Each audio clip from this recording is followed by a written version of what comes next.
lorsque les enfants ont été interpellés, certains il y a 2 ans, certains il y a 3 ans, certains il y a des mois,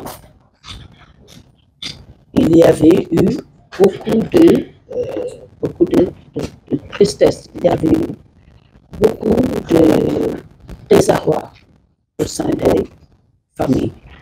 Nous nous sommes retrouvés dans ce collectif qui, à la longue, a fini par être pour nous un cadre d'échange, un cadre où nous pouvions chacune pleurer sur l'épaule de l'autre et nous consoler mutuellement.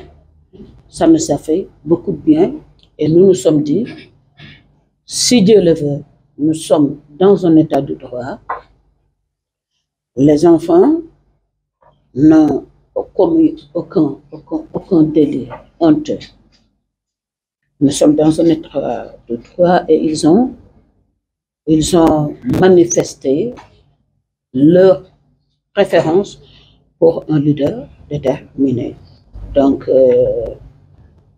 nous nous sommes dit, prenons ça avec beaucoup de philosophie, rendons grâce à Dieu. Nous avons fait des journées de prière, nous avons partagé en nous disant que ça va bientôt prendre fin. Même dans leurs éléments de langage, quand on va à la prison en visite, c'est eux finalement qui nous consolent, qui disent ne vous en faites pas, c'est bientôt fini, on va aller aux élections. De toute façon, tout président qui viendra au pouvoir va s'occuper de notre sort. Vous comprenez donc que lorsque le président de la République, on ne sait par quel stratagème s'est levé un beau jour pour, devant toute la nation, dire que les élections sont reportées,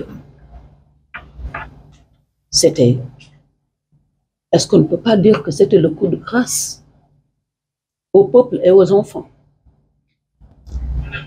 Donc, il y a eu effectivement un mouvement d'humeur à Rebeuss. Les enfants se sont révoltés. Lorsque nous sommes arrivés sur les lieux, on nous a dit, les vendeuses qui sont devant la prison, les alentours, les habitants des alentours, nous ont dit qu'elles avaient entendu des tirs. Était-ce des tirs de sommation? Était-ce des tirs sur les prisonniers? Nous n'en savions rien, mais on a appris qu'il y avait des tirs et il y avait des bruits de lacrymogènes. Mais nous n'avons rien pu savoir. On nous a dit qu'on ne pouvait pas avoir accès à l'intérieur de la prison. Donc c'est comme ça que nous sommes restés 15 jours où on n'a pas su s'il y avait des morts, des blessés, qu'est-ce qui s'est passé réellement à Rebeuss. Pendant 15 jours, nous nous sommes morfondus dans cette inquiétude. Et vous savez qu'une mère ne peut pas supporter. Moi, je me disais à la longue, mon fils, si on lui tire une balle et qu'il meurt sur le champ, et je préfère ça à ce qu'il soit torturé dans la prison, qu'il soit maltraité. Moi, je préfère la mort à ça. Mais Dieu soit loué. Nous savons que le nouveau directeur de la maison d'arrêt est quelqu'un de très humain. Finalement, nous avons appris que c'était juste un mouvement d'humeur, qu'ils ont vite réprimé et que tout était rentré dans l'ordre. Maintenant, le problème, c'est qu'avec le report de ces élections,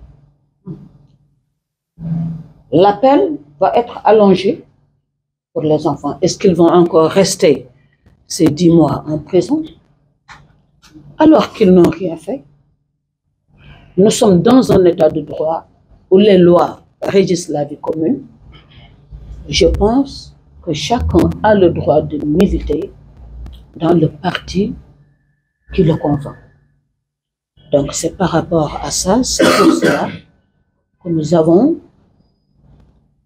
convoqué cette conférence de presse pour dire que nous n'allons pas assister les bras croisés à cette forfaiture. Nous allons appeler à une marche le samedi 17 à la place de la Nation. Et c'est effectivement pour publier cette manifestation que nous avons convoqué la presse pour dire que le samedi 17 à 15 h, nous allons nous retrouver à la place de la Nation. Moi, ce que j'ai à dire, c'est nous sommes des mères. Nous ne pouvons pas faire la distinction entre des gens qui sont au pouvoir, des gens qui sont dans l'opposition, des nervis, des policiers, des manifestants. Tous sont nos fils. Donc, nous n'allons pas regarder des enfants de cette nation s'entretuer comme ça à cause de climat politique et de ressentiment dans un climat qui, finalement, a plongé vraiment le pays par le fait de cette dictature sans nom, qui fait qu'on n'a pas le droit de marcher, on n'a pas le droit d'avoir d'opinion, on n'a pas le droit d'appartenir à un parti politique. Nous n'allons pas assister à ça et nous n'allons pas baisser les bras pour que les enfants restent encore 10 mois en prison. Maintenant, s'il y a une police répressive, une gendarmerie répressive, qui a déjà fait beaucoup de morts, nous qui sommes leurs mères, ils n'ont qu'à venir nous tuer, parce que nous irons, Inch'Allah, le samedi, à la place de la Nation, et nous dirons à l'opinion nationale et internationale que c'en est assez, qu'ils libèrent ces détenus politiques.